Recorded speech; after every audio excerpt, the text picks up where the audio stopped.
नमस्कार, आप देख रहे हैं बहस का नंबर 1 शो ताल ठोक के और मैं हूं आपके साथ अनुराग मुस्कान। असम की हिमंता बिस्वा सरकार ने एक बड़ा फैसला किया है। सरकार का कहना है कि यह फैसला महिलाओं को उनका अधिकार दिलाने के लिए है, उनके सम्मान की बहाली के लिए है। असम में बहु विवाह के खिलाफ कानून बन चुका है। सभी धर्मों के लिए यह समान रूप से बहु विवाह पर रोक लगाएगा। बहु विवाह करने वालों के लिए सजा का प्रावधान भी किया गया है। ऐसे में बहस जरूरी है। क्यों? क्योंकि बहु विवाह के खिलाफ कानून पर राजनीति शुरू हो गई है। विरोधी दल इसे चुनाव से जुड़ा फैसला बता रहे हैं, कुछ मुस्लिम नेता इसे इस्लाम के खिलाफ बता रहे हैं। इसके बाद सवाल उठता है कि क्या हिमंता सरकार ने यह कानून चुनाव को ध्यान में रखकर बनाया है? जिस कानून से महिलाओं को सम्मान, उसका विरोध आखिर जब धर्म को आधार ही नहीं बनाया गया तो मुस्लिम विरोधी कैसे? ये सवाल तो हैं ही। इसके अलावा तमाम और भी सवाल होंगे जिन्हें हम पूछेंगे ताल ठोक के अपने खास मेहमानों से। कौन है आज के खास मेहमान, उनका परिचय कराऊं, चर्चा शुरू करूं, उससे पहले एक छोटी सी रिपोर्ट दिखाता हूं।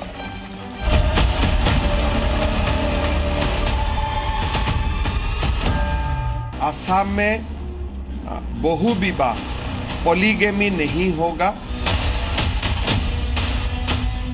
एक पत्नी होने का बावजूद अगर दूसरा शादी करने का कोशिश करेगा उनको जेल होगा। जो देश के संविधान में जो है मुसलमानों के लिए क्लॉज रखा है उसको नहीं मानते। मुसलमानों को टारगेट करके ये विधायक बनाया गया। पॉलीगेमी के बिल लाके इस टाइम मैं समझता हूँ सिर्फ राजनीति करने के लिए हेमंत बिस्वा शर्मा ला रहे हैं। जिस प्रकार से बहुत सारे घुसपैठी है वहाँ के देश की, प्रदेश की अर्थव्यवस्था को, वहाँ की डेमोग्राफी को लगातार खराब करने का काम कर रहे हैं। तो मुझको लगता है कि असम सरकार का निर्णय अपने आप में ठीक ही होगा। ये सरासर एक कम्युनिटी को टारगेट करके जो किया जा रहा है, मुसलमानों के ऊपर जो है ये रस्सी कस रहे हैं।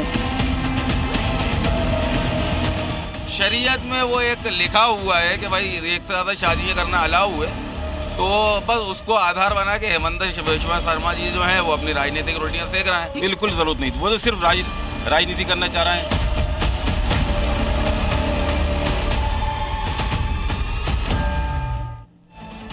शादी करने पर रोक नहीं, लेकिन बहु विवाह पर रोक है। बहु विवाह का मतलब समझ लीजिए एक से ज्यादा शादियां, और उस शर्त में जब आपने पहली पत्नी को तलाक नहीं दिया है, उसे डिवोर्स नहीं दिया है, उससे आप अलग नहीं हुए हैं कानूनी तौर पर, और आपने दूसरी शादी कर ली, तो ये बहु विवाह की कैटेगरी ना है। चलिए चर्चा शुरू करते हैं। आज जो पैनल है हमारे साथ उसका इंट्रोडक्शन करा दूं। भारतीय जनता पार्टी से प्रवक्ता प्रेम शुक्ला यहाँ स्टूडियो में मेरे साथ मौजूद हैं। इसके अलावा इस्लामिक स्कॉलर मुमताज आलम रिजवी यहाँ स्टूडियो में मेरे साथ मौजूद हैं। प्रोफेसर संगीत रागी राजनीतिक विश्लेषक हमारे साथ कुछ ही पलों में जुड़ने वाले हैं। श्रीराज नायर विश्व हिंदू परिषद के प्रवक्ता हमारे साथ जुड़ चुके हैं। महंत नवल किशोर दास महामंडलेश्वर हमारे साथ जुड़ चुके हैं। डॉक्टर पूजा त्रिपाठी कांग्रेस की प्रवक्ता हैं, आज हमारे साथ पैनल में रहेंगी, जुड़ चुकी हैं। तारिक खान एसपी के समाजवादी पार्टी के प्रवक्ता हमारे साथ मौजूद हैं। इसके अलावा AIUDF के प्रवक्ता चंपक कलिता हमारे साथ जुड़ेंगे कुछ ही पलों में। ये हमारा पैनल है और अब चर्चा की हम शुरुआत करते हैं तारिक खान साहब से, समाजवादी पार्टी के प्रवक्ता से। तारिक खान साहब, इसे चुनावी स्टंट बताया जा रहा है। कहा जा रहा है कि भाई ये कानून इसलिए बनाया गया क्योंकि चुनाव में भारतीय जनता पार्टी फायदा पहुंचाना चाहती है। मुझे ये बताइए कि बहु विवाह में ऐसा कौन सा फायदा है जो इसकी रोक पर आपको चुनावी फायदा बीजेपी का नजर आता है? मैं ये कह रहा हूं, जैसे अभी आपने अपने शुरुआती बात में ये बात कही कि महिलाओं के प्रति सम्मान दिखाना है, महिलाओं को संरक्षित करना, तो क्या गोवा में जो प्राविधान है कि हिंदू बहु विवाह कर सकता है अगर संतान नहीं हो रही है, तो वो बेटियां नहीं है आपकी या हमारी बहनें नहीं है, उनकी चिंता नहीं है। 2012 से भारतीय जनता पार्टी की सरकार है, यहीं से राजनीति की बू आती है, यहीं से। क्योंकि अगर आपको करना है, और उसके बाद मैं 5 स्टेट के नाम लेता हूं जहां सबसे ज्यादा बहु विवाह होता है। 1 नंबर पे है मेघालय, मुसलमान मेरे ख्याल से 1-2% होगा, निकाल लीजिएगा, अपनी टीम से कहिए निकाल। दूसरे नंबर पे मिजोरम, मुसलमान 1 या 2% होगा। तीसरे नंबर पे आंध्र प्रदेश, चौथे नंबर पे सिक्किम, 5वें नंबर पर तेलंगाना। इन सब स्टेटों में आंध्र प्रदेश छोड़कर बाकी सब जगह मुसलमान। बहुत कम है। तो मैं ये कह रहा हूं कि चिंता बहनों की है या राजनीति करनी। अगर चिंता बहनों की है तो फुल सपोर्ट है, आप इस तरीके के कानून लेके आइए, लेकिन आप गोवा की बात नहीं करते। अभी बात आएगी छठी अनुसूची की, अभी बात आएगी कि SC ST को वो प्राविधान मिला है, ये सारी बातें आएंगी। धारा तो जवाब आपको पता है तो सवाल क्यों उठा रहे हैं फिर आप? नहीं, सवाल इसलिए उठा रहा हूं कि उनको खत्म कीजिए, क्योंकि बातें बहनों की हैं। अगर बहनें, गोवा में बहन नहीं है वो हमारी, उसके पति को अलाउ किया जा रहा है कि वो 2 शादी कर ले, वो हमारी बहन नहीं है। और अगर इन स्टेटों में इस तरीके का प्राविधान है, वो किन्हीं धाराओं से है, अनुसूची 6 में है या धारा 371 है, 71 भी है, खत्म करिए उसको। हम साथ में। लेकिन जब आप किसी पर्टिकुलर कम्युनिटी को लेकर चलेंगे तो आर्टिकल 25 आपको रोकेगा। आर्टिकल 25 आपको रोकेगा और आप मत रुकिए। आर्टिकल 25 को वायलेट कर भी इसको आगे बढ़िए। हम आपके साथ हैं बात अगर महिलाओं की है, लेकिन फिर जब आप सेलेक्टिव हो जाएंगे महिलाओं को लेकर। और एक लास्ट इंपॉर्टेंट पॉइंट, जो बहुविवाह की दर है वो नेशनल फैमिली हेल्थ केयर सर्वे के हिसाब से जो 2005 में हुआ था वो 2.55 थी, उसकी वृद्धि मुसलमानों में, जो कि कम हुई 1.99 हो गई मुसलमानों में। अच्छा, मतलब बहुविवाह में नहीं, हिंदुओं में भी नहीं बढ़ी। अच्छा, हिंदुओं में भी कम हुई, मुसलमानों में भी कम हुई। देश का औसत भी कम हुआ 2005 और 22 के फैमिली हेल्थ केयर सर्वे में। हिंदुओं में भी कम हुई, लेकिन मुसलमानों में थोड़ी कम हुई, हिंदुओं में और ज्यादा कम। ये सच्चाई है, करेंट सिचुएशन है। ठीक है प्रेम शुक्ला, जब दर कम हुई बहुविवाह की मुसलमानों में, हालांकि हिंदुओं के मुकाबले कम हुई, लेकिन कम हुई, तो फिर मुझे ये थोड़ा सा समझाइए कि इसमें महिला सम्मान को जोड़ करके ये कानून आपने बनाया, महिलाओं के साथ इसमें असम्मान क्या था? अगर बहुविवाह होता था तो कई मामलों में सहमति से ही होता था, वरना अदालतें हैं, कानून व्यवस्था है इस देश के अंदर, महिला जा सकती थी अपने प्रोटेक्शन के लिए, बट आमतौर पर देखा गया कि सहमति से ही बहुविवाह होता था। फिर इसमें सम्मान को क्यों जोड़ा गया? ये तारिक भाई ने जो अभी तर्क दिया, उस तर्क के अनुसार मुसलमान जो है बहुविवाह के इस कानून से प्रभावित ही नहीं होता, क्योंकि मुसलमान तो बहुविवाह में बहुत विश्वास रखता ही नहीं, अपने आप घट रहा है। तो ये एंटी मुस्लिम कानून है, यह जिन सबका निष्कर्ष है वही गलत है। यह तो समान नागरिक संहिता की दिशा में उठाया गया एक सकारात्मक कदम की दृष्टि से देखा जाना चाहिए कि भाई ये सब पर लागू, हिंदू, मुस्लिम, सिख, ईसाई, पारसी सब पर लागू है। तो इसको मुसलमान ही विरोध करने के लिए गोवा का जिक्र किया प्रेम जी उन्होंने। गोवा का जिक्र किया उन्होंने। गोवा में तो यूनिफॉर्म सिविल कोड भी लागू है। अब यूनिफॉर्म सिविल कोड की बात कर देंगे तो वो नाराज हो जाते हैं, वो एंटी मुस्लिम बताने लगते हैं। तो भाई आप जो है सिलेक्टिव तर्क नहीं उठा सकते ना। और हर राज्य में अगर हर राज्य इसको लागू करना चाहे तो इसका समर्थन होना चाहिए। बहुविवाह जो है हर स्त्री को अपना अधिकार, सम्यक अधिकार सुनिश्चित होने में किसी को क्या आपत्ति हो सकती है? किसी जाति, पंथ, संप्रदाय को आपत्ति नहीं होनी चाहिए, क्योंकि किसी जाति को जो है विशेष तौर पर कि नहीं मुसलमान बहुविवाह नहीं कर पाएंगे, हिंदू ईसाई कर लेंगे, ऐसा कानून है क्या? जब ऐसा नहीं है तो मुसलमान खुद को जो है विक्टिम क्यों प्रस्तुत कर रहा है? ये सवाल पैदा होता है। ठीक है, मैं डॉक्टर पूजा त्रिपाठी का भी रुख कर लेता हूं, क्योंकि महिला सम्मान की दोनों ही तरफ से बात की गई, तारिक खान की तरफ से भी, प्रेम शुक्ला जी की तरफ से भी, और आप एक महिला हैं डॉक्टर पूजा त्रिपाठी। क्या आपको लगता है कि जो कानून सबके लिए बनाया गया है उसे सिर्फ मुस्लिम अहित से जोड़ करके देखना सही रहेगा? देखिए अनुराग जी, मैं एक महिला हूँ और जहां तक महिला सम्मान की बात है तो मैं बिना पॉलिटिकल लीनिएज के मैं सबसे प्रथम दृष्टि में खड़े रहूंगी। पर सवाल यहाँ फिर वही होता है कि हिमंता बिस्वा शर्मा अपना 4था टर्म कंप्लीट कर रहे हैं और ये असम का प्रदेश है। अभी तारिक जी ने अभी बहुविवाह के सारे आंकड़े बताए, वो भी है कि नेशनल फैमिली हेल्थ सर्वे में बताया गया कि हिंदू 3 गुना बहुविवाह करते हैं। बहुविवाह के खिलाफ BNS में ऑलरेडी एक प्रोविजन है। और लेकिन जब हम आसाम की बात करें, क्योंकि स्पेसिफिकली हम बहुविवाह की वही बात कर रहे हैं, तो आसाम ने पिछले 5 सालों में अपने महिलाओं के प्रति हो रही हिंसा में 40% बढ़ोतरी देखी। 71,611 केसेस रेप के हैं। 2025 के ही आगे के पिछले 6 महीनों में 125 रेप केसेस दर्ज हुए हैं। हम एजुकेशन की, मैं female labour force participation rate की बात करती हूँ। न सिर्फ असम सबसे बड़ा बेरोजगार है, वहां महिला बेरोजगारी अपने चरम पर है, 31% के साथ वो बिल्कुल सिमटी हुई है। और अनऑर्गेनाइज सेक्टर में महिला बेरोजगार तकरीबन 69% की उससे लीड कर रहे हैं। ये आसाम के आंकड़े हैं और ये हिमंता बिस्वा शर्मा की ये प्रायोरिटीज हैं। यहाँ पे हम क्वेश्चन करते हैं, और चाहे हो सकता है कि आप बहुत मुसलमानों के रहनुमा हो, बहुत उन्हें अच्छी दृष्टि से देखते हो, सारे सबको लेकर आए हम। अच्छा, जब उन्होंने ये जब बहुविवाह का बिल लाया था, तब इन्होंने कहा था इससे हमारी बहनों को आगे बढ़ने का और लेजिस्लेटर्स बनने का मौका मिलेगा, जो बहुविवाह के कारण शोषण होके नहीं हो जाते। 2021 में मुस्लिम महिला को सिर्फ एक टिकट दिया था भारतीय जनता पार्टी ने, और उनको टिकट दिया था। और ये वही लोग हैं जो खड़े होकर समानता और इक्वालिटी की बात करते हैं। तो सवाल होगा ही, सवाल होगा, क्योंकि यह मैं पूछना चाहूंगी कि अशोक सिंघल जो वहां की कैबिनेट मिनिस्टर हैं, उन्होंने बिहार की जीत के बाद, एनडीए की एक तरफा क्लीन स्वीप के बाद, इतना घटिया सा एक भागलपुर वायलेंस को करते हुए एक गोभी फार्मिंग का इमेज प्रस्तुत किया था। अगर हिमंता बिस्वा शर्मा इतना मुसलमानों के रहनुमा है, इतने उनके बारे में सोचते हैं, तो अशोक सिंघल के खिलाफ क्या कार्रवाई की गई? क्या उनको किसी ने भी कहा कि आप इस तरीके का हिंसा द्वारा प्रायोजित पिक्चर को इस्तेमाल नहीं कर सकते? तो बात तो टाइमिंग की है कि आपको 4 साल, आपके 4 साल हो चुके हैं और आपको बहुविवाह लाना है।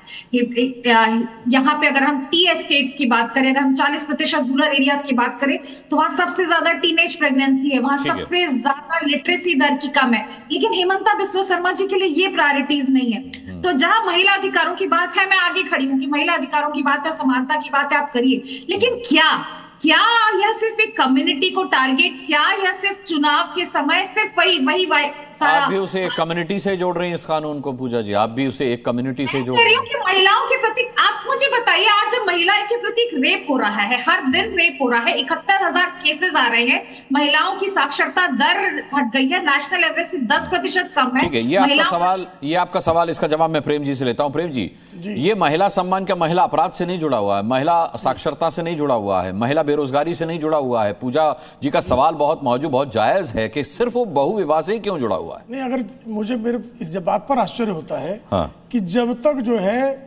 बेरोजगारी दर शून्य नहीं हो जाए, जब तक अपराध का दर शून्य नहीं हो जाए, तब तक कोई सुधार लागू नहीं कर सकते हैं। यानी जब तक सारे हिंदू जो हैं वो रोजगार नहीं प्राप्त कर लेते, तब तक हिंदू कोड बिल नहीं लागू होना चाहिए था। नेहरू जी ने गलती की थी, डॉक्टर बाबा साहब आम्बेडकर गलत थे, ये तर्क है क्या? भाई, किसी भी समाज में सुधार की संभावनाएं सतत बनी रहती हैं, और हर सरकार का यह दायित्व है कि वह संवैधानिक संशोधनों के माध्यम से सुधार करके समाज को सशक्त करने की दिशा में प्रयास करे। आदरणीय हिमंता बिस्वा शर्मा अगर उस दिशा में काम कर रहे हैं और किसी जाति पंथ संप्रदाय में भेद नहीं कर रहे हैं, तो इसको फिर मुसलमान कांग्रेस का गजब होता है भाई। इनको हर चीज में मुसलमान को डराना है। क्यों मुसलमान को डराना है भाई? क्या वो जिस राज्य को गवर्न कर रहे हैं, वहां की महिलाएं सुरक्षित रहें। ठीक है, महिला सुरक्षा भी प्रायोरिटी पर होनी चाहिए। बट प्रेम जी का कहना यह है कि अगर तमाम मुद्दे अगर रिजॉल्व नहीं है, तो क्या कोई कानून किसी और हित में नहीं बनाया जा सकता?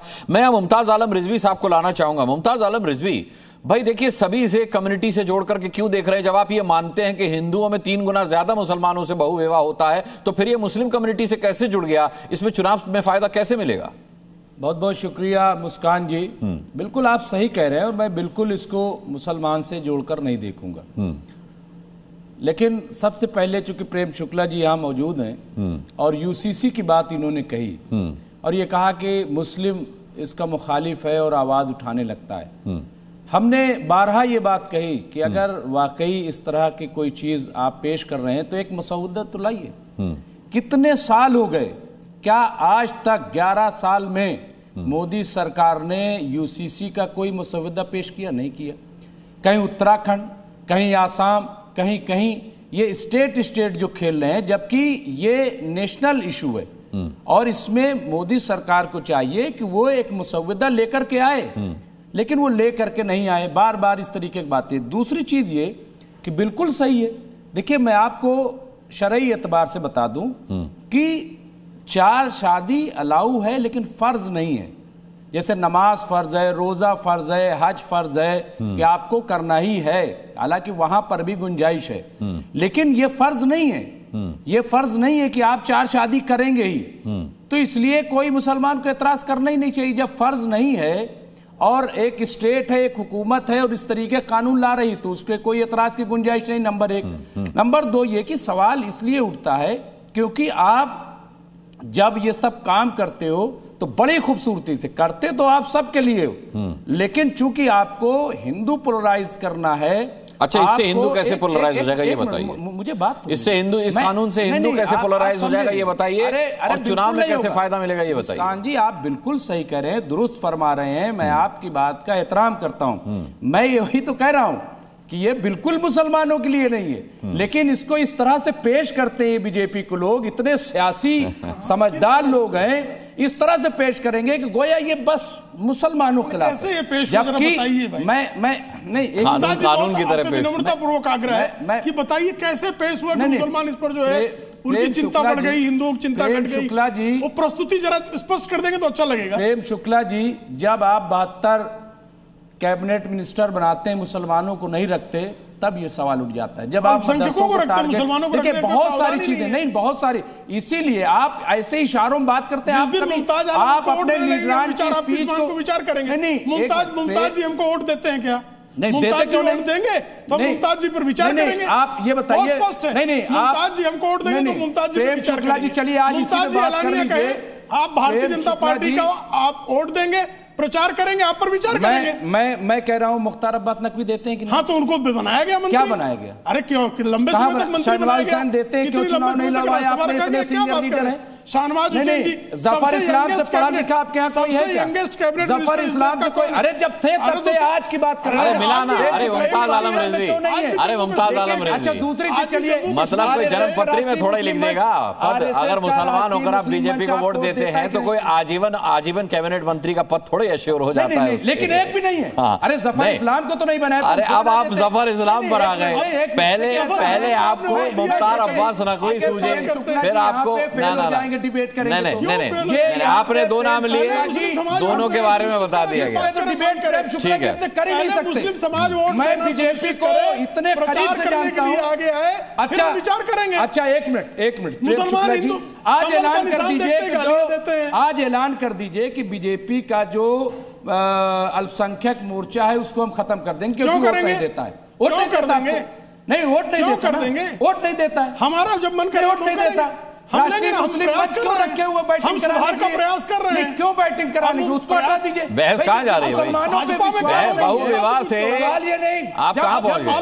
अरे मुमताज भाई, आप कब से भटकने लगे?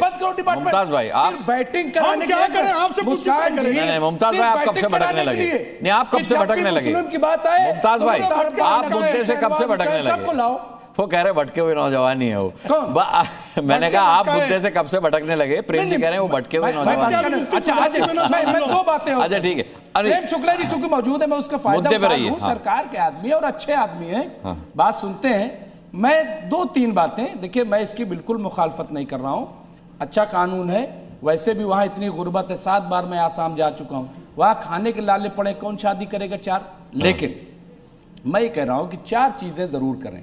बिल्कुल हम ये नहीं कह रहे अभी कर दें, अभी शायद बताएंगे कितनी यूनिवर्सिटी खोल दी हेमंता ने, वो अभी उसका जिक्र करेंगे, कितने इंटर कॉलेज खोले हैं ये बताएं। लेकिन मैं कहता हूं कि तालीम सबको आप कर दीजिए। जब आदमी तालीम याफ्ता हो जाएगा तो कभी ज्यादा शादी नहीं करेगा। इसके अलावा आप घोषणा पत्र पर उतर आए, जो बेवाएं हैं उनको आप शादी के यकीनी करिए कि उनकी आप मदद करेंगे, रोजगार देंगे, नहीं रोजगार भत्ता देंगे। और जो बेटियां हैं जिनकी गुर्बत की वजह से शादी नहीं हो पा रही है, हेमंता जी ऐलान करें कि अपनी बेटियों की तरह हम उनकी शादी को बेहतर सरकार की तरफ से कराएं। ये सब ऐलान, कुछ अच्छे भी ऐलान करें। ठीक है, बुरा है मैंने इनकी दृष्टि में नहीं, वो कह रहे हैं मैं ये भी अच्छा कानून है, बता रहे सियासी है, ये भी सियासी कैसे हो गया? ठीक है, प्रोफेसर संगीत रागी कबूल है लेकिन सियासी है, ये दोनों बातें एक साथ कैसे कही जा रही हैं? देखिए, इसमें कोई 2 राय नहीं है कि इसमें सियासी भी है। और मैं भारतीय जनता पार्टी का प्रवक्ता नहीं हूं, इसलिए मैं बहुत ठसक के साथ कहने के लिए स्वतंत्र हूँ। मुस्लिम बहुविवाह और बांग्लादेशी घुसपैठ, जिसमें मुसलमानों का घुसपैठ सबसे बड़ा है, पूरे आसाम की डेमोग्राफी को बदल दिया है।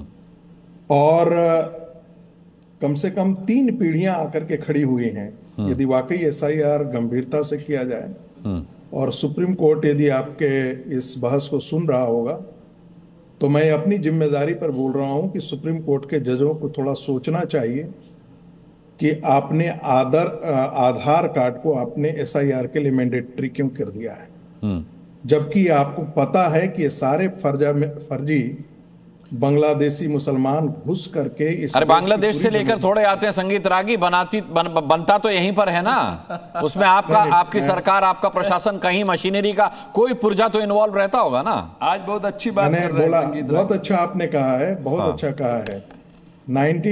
देवकांत बरुआ एक कांग्रेस के नेता हुआ करते थे। वो बोलते थे कि हम अली और कुली के सहारे आसाम में चुनाव जीतते हैं। अब ये कुली कौन थे? ये बांग्लादेशी मुसलमान थे।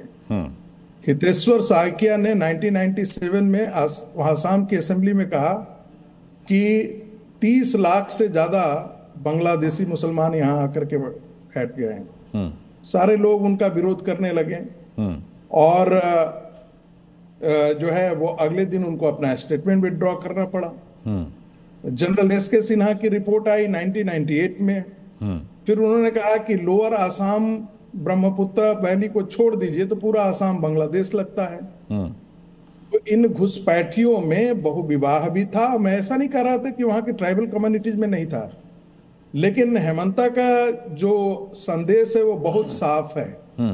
मुस्लिम डेमोग्राफी जो आसाम के अंदर बहुविवाह के कारण और बांग्लादेशी घुसपैठियों के कारण, मुसलमान घुसपैठियों के कारण भारत की डेमोग्राफी में मुस्लिम डेमोग्राफी को कंट्रोल में रखना आवश्यक है।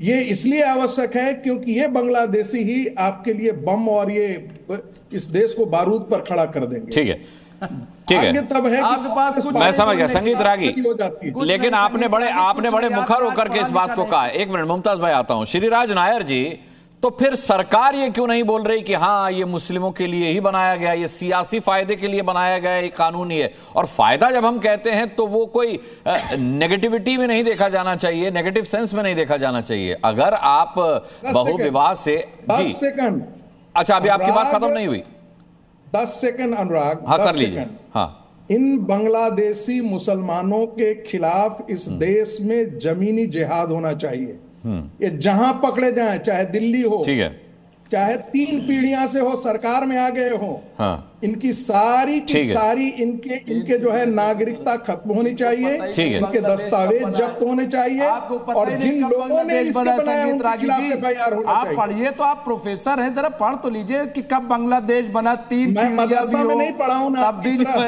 अरे 3 पीढ़ी 4 पीढ़ी क्या मतलब है? हजरत आदम तक चले जाओगे क्या? नहीं पढ़ सकते हैं, मैं वहां पढ़ाता हूं। अरे नहीं, आप कौन के बाप दादा नहीं पढ़ सकते, मैं वहां पढ़ाता हूं। संगीत रागी जी आपत्तिजनक है, ये आपत्तिजनक है। किसी की हैसियत का आकलन आप नहीं कर सकते संगीत रागी जी। हरीशचंद कटपालिया गोल्ड मेडलिस्ट हूं। अजीम प्रेम जी ने गोल्ड मेडल मुझे दिया राइटिंग में, वहीं से PhD हूं, MPhil हूं दिल्ली यूनिवर्सिटी से। प्रोफेसर रागी, ठीक है, बाकी लोग इलाहाबाद यूनिवर्सिटी का सम्मानित स्टूडेंट, टॉपर हूं मैं। हम क्या बात कर रहे हो? 6 किताबों का लेखक हूं। क्या क्या पैदा होता है, लेकिन आपको नहीं पता कि कब जो है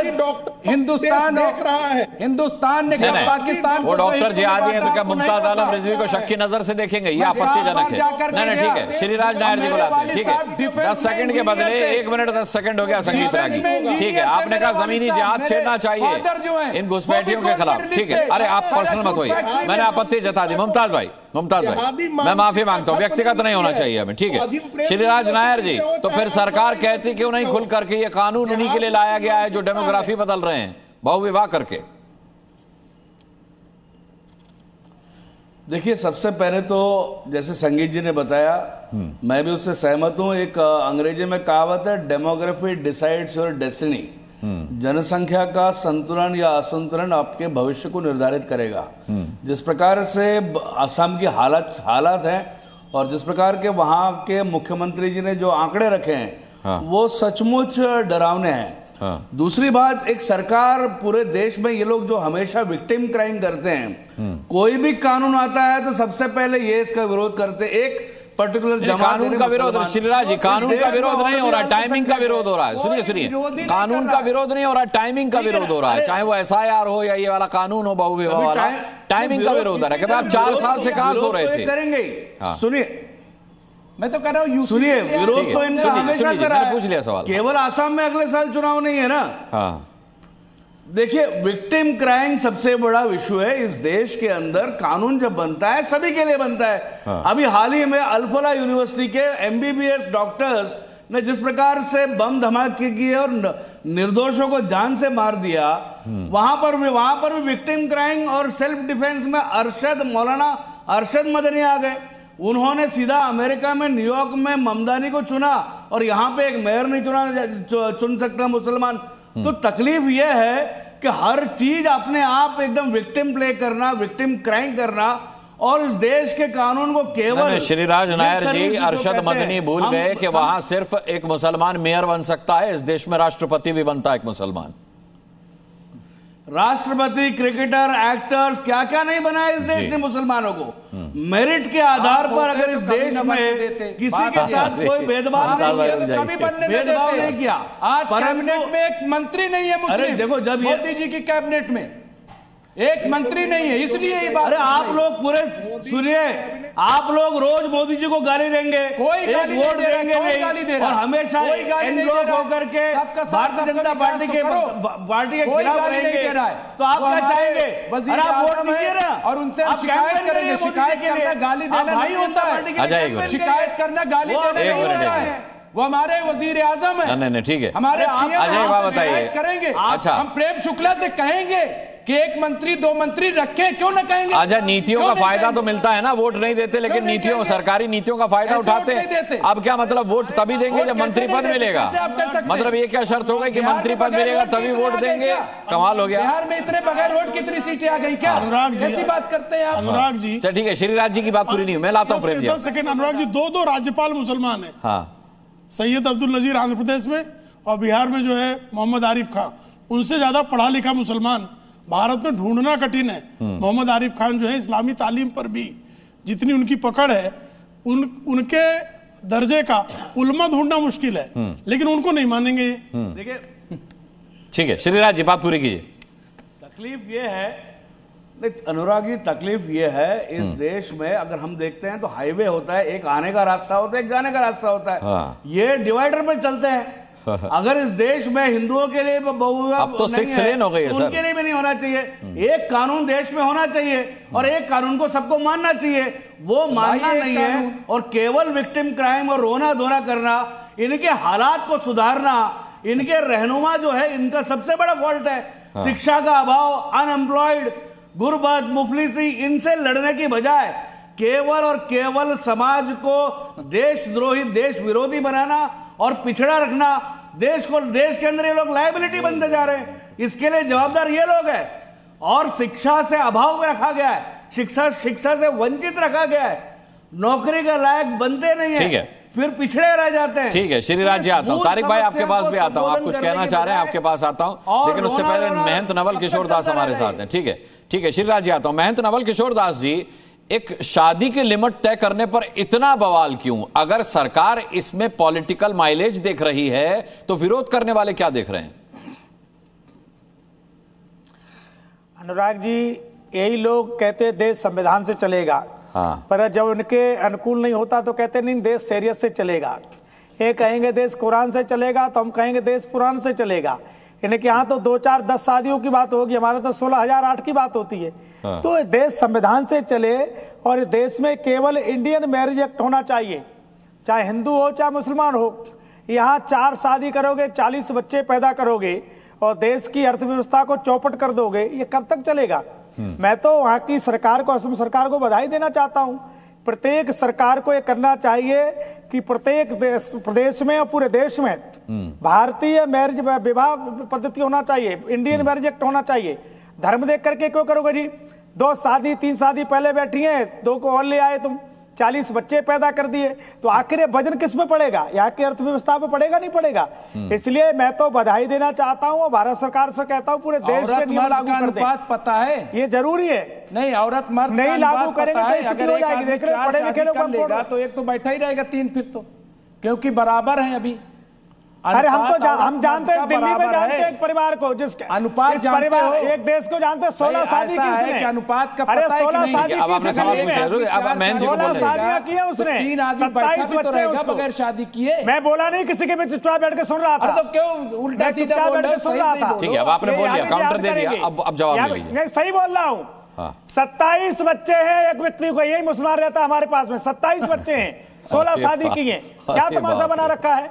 और कहते हो संविधान की बात करते हो? जेल में डलवा मैं दो। प्रमाण दे रहा हूँ, 27 बच्चे दो सबको, 27 बच्चे चाहिए, जेल में डलवा दो ना। जेल में डालना चाहिए और नागरिकता समाप्त होना चाहिए। जेल में डलवाओ ना, जाना ही चाहिए ऐसे लोगों को जेल में, नहीं नागरिकता समाप्त होना चाहिए। 27 क्यों हो गए? ऐसे देशद्रोहियों का नागरिकता समाप्त होना चाहिए। क्या तमाशा बना रखा है? हिंदू दूसरी शादी करेगा तो जेल में जाएगा, तुम 4 शादियां करोगे तो रसगुल्ले खाओगे।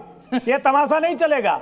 पूरे देश में नियम होना चाहिए, दूसरी शादी करे उसकी नागरिकता समाप्त करो, उसको सरकारी नौकरी नहीं, कोई चुनाव नहीं लड़ सकता है और जेल में जाना चाहिए। सबके लिए समान कानून हो। कुछ नहीं पता, ये देश संविधान से चलेगा, कुरान से नहीं चलेगा। और हम जब पुराने की बात करेंगे तो 16,008 की बात करने लगेंगे, तो पता लग जाएगा तुम्हें क्या होता है। इसलिए सबके लिए समान नागरिकता हो, सब समान कानून को माने, दे संविधान से चले, ये सबको मानना चाहिए। ठीक है, यहाँ धर्म देख करके विवाह नहीं करोगे आप। ठीक है, ये आवश्यक है। अच्छा ठीक है, मैं जी आता हूं। तारिक भाई, अब सवाल यह कि अभी तो आप बहु विवाह कानून पर उलझे हुए हैं। पहला सवाल यह कि महंत जी जैसा कह रहे हैं कि आप कहते हैं देश संविधान से चलेगा, लेकिन मन मुताबिक कानून नहीं होता, तो फिर वक्फ कानून हो। बिहार में कहा जाता है कि फाड़ कर फेंक देंगे सरकार आई तो। जब असम में कोई कानून लाया जाता है संविधान सम्मत, तो आप कहते हैं कि नहीं भाई हमको टारगेट किया जा रहा है, फिर आप विक्टिम कार्ड खेलने लगते हैं। अभी तो ये शुरुआत है। हेमंत बिस्वा शर्मा ने कहा है कि इसके बाद यूसीसी भी आएगा। ठीक है, देखिए वक्त पर मुसलमानों के लिए जो बीजेपी का प्रेम है वो उमड़ता रहता है। जैसे वक्फ बिल लेके आए, जिसको करोड़ों मुसलमान ने लिख के दिया कि हम नहीं पसंद करते, लेकिन प्रेम था। ऐसी तमाम बिल, तमाम चीजें, मतलब इतना प्यार है क्योंकि जिन्ना के समय से बड़ा रिश्ता रहा है इनके पूर्वजों का। इस वजह से जब बाबा साहब हिंदू कोड बिल लेके आए, महिलाओं को सम्मान देने के लिए, बराबरी का अधिकार देने के लिए, तलाक लेने का अधिकार देने के लिए, संपत्ति का अधिकार देने के लिए, तब पता इन लोगों ने क्या किया था? बाबा साहब का विरोध जगह जगह इन्होंने किया। इनके जो लोग थे उन्होंने विरोध किया, इनके सांसदों ने विरोध किया, बाबा साहब की शव यात्रा निकाल दी। एक जगह नहीं, इनके सहयोगियों ने कोई जगह नहीं छोड़ी। जब और आज फिर महिलाओं के अधिकार की बात, क्योंकि आरएसएस से और हिंदू महासभा से आपका रिश्ता नहीं था। ये वही नेता थे जो लगातार उस वक्त में बाबा साहब हिंदू कोड बिल लाकर महिलाओं को अधिकार देना चाहते थे, इन्होंने विरोध किया। इसका जवाब नहीं दे पाएंगे ये। और कब कब कहां कहां विरोध किया, मैं नोट डाउन कर सकता हूं आपको, आप लिखिए कहां कहां क्या क्या विरोध किया, बताऊं, मगर उसमें बड़ा समय जाएगा। नहीं, सीधा सा आपने रेफरेंस के तौर पे बता दिया, मैं इस पर प्रेम जी से जवाब ले लूंगा, आप अपनी बात खत्म कीजिए। हाँ, मैं यही बात कह रहा हूं कि लगातार इन बातों को ये लोग कहते रहते हैं। अच्छा, उसके बाद इनका प्रेम भी बड़ा अहम है। एक बात और बड़ी इंपॉर्टेंट रागी साहब ने कहा, इन्होंने कहा कि जमीनी जिहाद उन लोगों के खिलाफ करना चाहिए। ये भी जिहाद करने लगे, देख लीजिए, ये भी जिहाद कर रहे हैं। जिहाद का मतलब जद्दोजहद होता है, असली मायने, मैं आपके बीच में नहीं बोला था, जिहाद के असली मायने समझ गए हैं। मुमताज भाई बोल रहे हैं आपके साथ।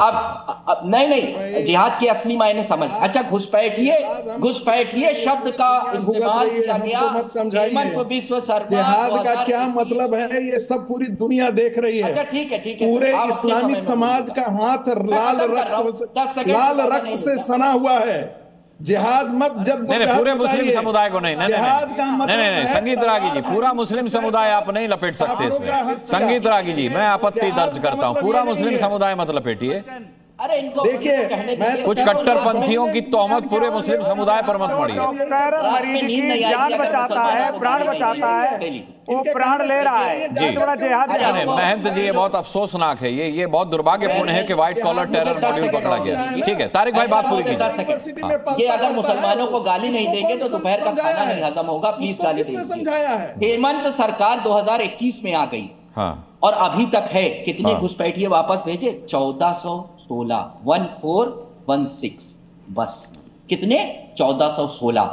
10 साल के मोदी राज में 3500 घुसपैठिए वापस भेजे गए। जो ये कहते हैं ना करोड़ों बांग्लादेशी आ गए, क्यों नहीं वापस भेजे?